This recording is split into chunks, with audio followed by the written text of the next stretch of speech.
Queer mental health. Why does it matter, and how can we take better care of ourselves? That's what we'll be talking about today on Fluid Minds. Hi, I'm John. And I'm Ben. And we're the Aquas.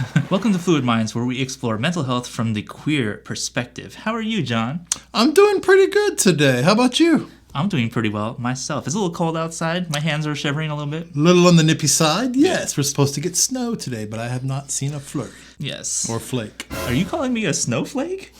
Just a quick note. Everything we discuss here today is based on our own experience. If you find yourself in any type of mental crisis or an emergency situation, please don't hesitate to dial 911. You can also take advantage of the resources we've provided down below in the description on this video. So this is our first ever video as Fluid Minds, and if you could press that subscribe button below, we would highly appreciate that, because we're going to be doing a lot of videos about mental health, queerness, being a couple, all kinds of juicy stuff. And also smash that like button below. That really helps us out. And this is our first video together, isn't it? It is. We've never actually done a video like this together. So this will be a little fun experiment. So I'm with the world famous Ben Aqua people. Oh, who are they?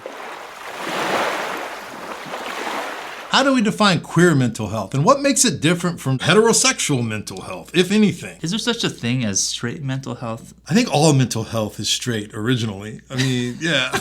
Well, you know, Freud and all that, we're considered deviant, less than, not normal. It's only in the last few decades that LGBTQ plus folks have been allowed to be fully themselves, even in a therapeutic setting, because for so long it was considered an illness or an other. I think it's important to define queer mental health, because I think queer people, we have different issues. We have different stuff that I think is unique to the queer/LGBTQIA plus community. We're bombarded from the moment that we are aware with messages of anti-gay. Gay is other. Gay is not 100%. Gay is not straight. Gay is less than or not equal to. As we all know, it's only in the last 6 years we've even been allowed to have marriage equality and marry the person that we love. We spend a lot of our childhood in hiding. We build a wall, we build this facade, and the other side of that wall is what we want the world to perceive our lives as. We desperately don't want anyone to see over that wall and catch a glimpse of our queerness. So we have that added layer of just heavy oppression and self-imposed homophobia, and it really takes a lot to work through that. It really kind of speaks to issues of self-worth, transphobia, all kinds of other phobias, racism within the queer community. When we talk about queer mental health, part of what we're talking about is deconstructing that wall, taking down all those bricks we've built that wall with and looking at them one by one and seeing if that truly is a true representation of who and what we are as individuals, particularly as we are as queer people. Do we even like the things that we've built this wall out of? Right, and also just like, what is queerness? What does, queerness mean to us as individuals? And also, how do we find the community and the support that we need sometimes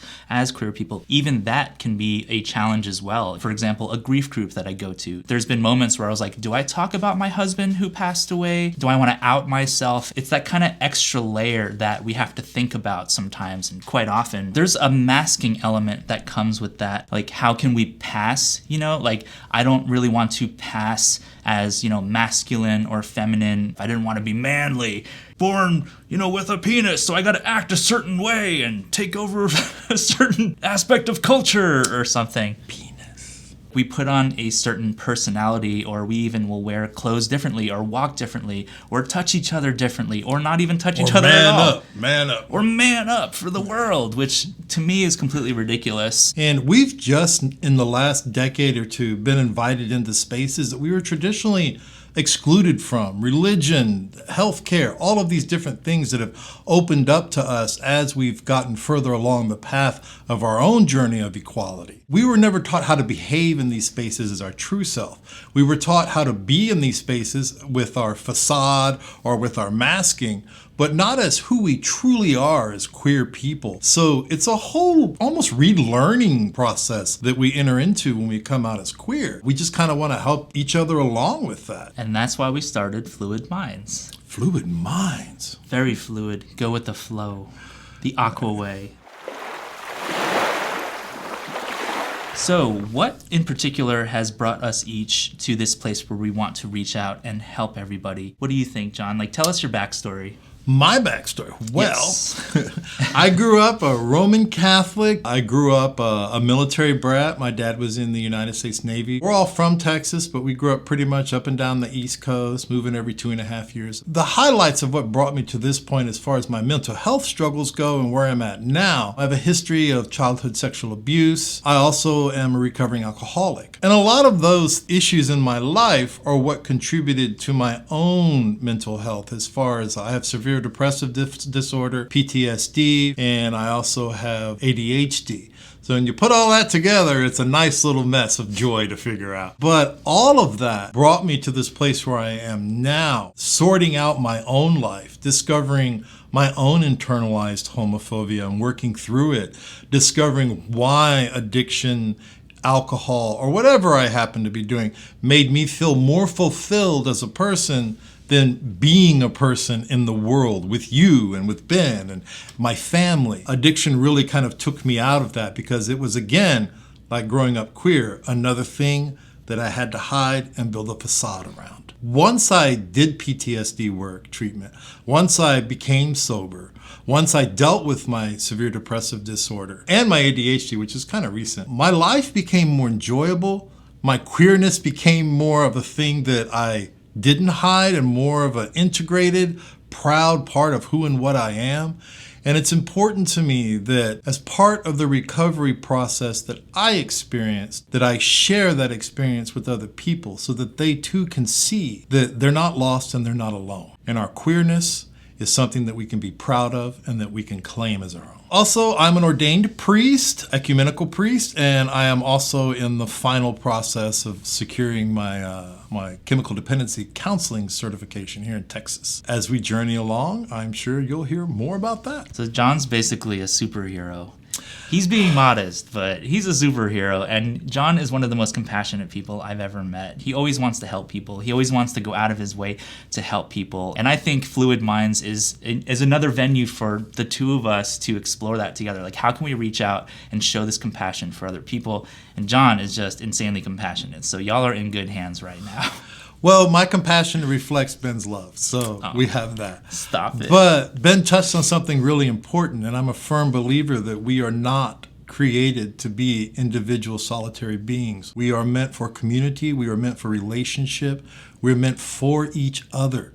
And that's where we find the fullness of our healing and the fullness of our humanity. Me, little old Tell me. us about you, darling. Me, well, I am Ben Aqua, and some of you, maybe none of you, may know me from another YouTube channel that I do that's just called Ben Aqua, where I talk about technology and the creative process. I've gone through a lot of stuff in my life as well with my queerness and with my identity. My kind of quick backstory is born in New York City. I was born in Brooklyn, and I ended up in Texas by a crazy, weird amount of circumstances, moved around a bunch when I was a kid. I didn't think I would be in Texas very long. I was like planning on being like going back to New York and being a New Yorker. Then circumstances happened in my life. I met my first husband, whose name was Gary. We were together for almost 12 years. I ended up staying in Texas. And then Gary passed away from pancreatic cancer. No, I don't know why I've smile. I think I'm masking right now because it's actually quite sad for me to talk about. And we'll talk about grief on this channel, by the way. Oh yeah, for grief sure. Will be a topic. So yeah, kind of through this process, I learned a lot about grief. I really started to understand that I really had to take care of myself and to seek out support. Cut to a couple years after that, I realized I'm non-binary, and I came out as non-binary in, I think it was 2019. I've never really felt like I needed to be a man or a woman or anything. I even felt like gender roles in general. I was always very like, oh God. During the pandemic, I realized I'm also autistic. So that has been an interesting layered existence over the non-binary thing, over just queerness in general, just like figuring out who I am. There's also the other layer, which is the whole ethnic identity, because I am half Korean. My dad was a New York Jew. I've always felt like a mutt. I've always felt like an alien in this world. And weirdly, queerness has helped me just kind of own that. It's helped me be just like, okay, if I'm going to be othered my whole life by everyone, including my ethnic identity on top of the queerness, I might as well just own it and just be myself and do my own thing, and also help other people as much as I can. The non-binary aspect, we'll also be talking about that, how we handled Ben coming out as non-binary in our relationship and what that did for us in the context of our relationship, how we worked through it, because it wasn't all bump free. I mean, I was very receptive to Ben telling me that they were non-binary. It made a lot of sense to me. But then we got into pronouns and stuff like that, and we'll talk about that, a couple of episodes down, but it definitely took some navigating for us as a couple. And speaking of this kind of couple dynamic, I thought we would talk about us as a couple also, because John is also my spouse. And we got married over Zoom because we got married during the pandemic. And there's other just aspects of identity that we have really worked really hard and still work really hard. Like, we haven't figured it out, We're kind of sharing this almost, as like a couples therapy moment too, to be like, you'll be on a journey with us. Come join us and like help us, please save us. I wish there were a lot more couples that I could watch on YouTube. So that's one of my own personal motivations towards doing this channel as well. Like, how can we show our couples dynamic and also talk about the good, bad, and sometimes the ugly, although it's not super ugly when the two of us, we cute together. But there's a lot of things that I don't hear a lot even within the queer community, like how to have a positive relationship with your partner or spouse. How do you work out boundaries with your loved one? The only models we have growing up for stuff like that are straight couples. We already know that that's like not something we're going to be in. We come to the relationship, I think, kind of ill-prepared. We're looking at straight people and attempting to mimic our relationships after what we see. We all go through it, straight, queer, in between, whatever. There's that learning process of how do I date? How do I explore relationship with somebody? The beginnings mechanics of it. So I think that comes back to why we're doing this channel to begin with. We really want to help y'all out. We want to figure out more kind of methods on how we can deal with our mental health in a positive, safe, really amazing way. As a couple. Yeah, we want to be amazing as a couple. We want to be amazing as individuals. We want y'all to be cute as well. The emotions that you don't deal with, the pain that you don't deal with, the anxiety that you don't deal with, everything that we're taught to kind of push down and stomp on, if you don't deal with it, it will come out. And it will come out at the most inopportune time. It could also come out physically as well. Like, you can hold in that tension and it'll actually stress your body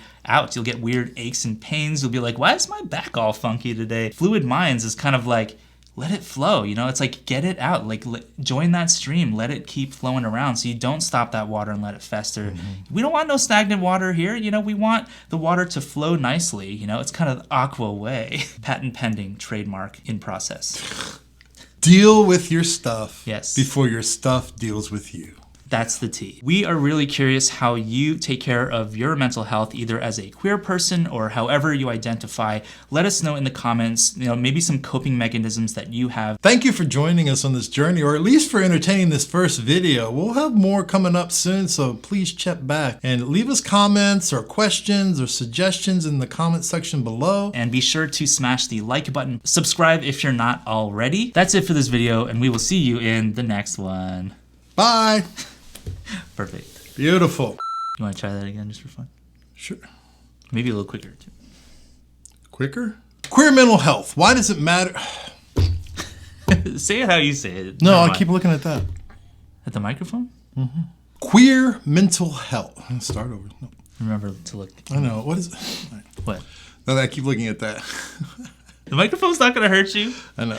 I am Ben. Oh, wait, we already said that. Hi. Hi, I'm John. Okay, you're like screaming. Maybe take it down. Take it down a notch. Awesome. Subscribe, smash, or whatever. I'm going to do that again. Mental health and queerness. I'm sorry. I just keep looking into John's eyes and I just get lost in the beauty.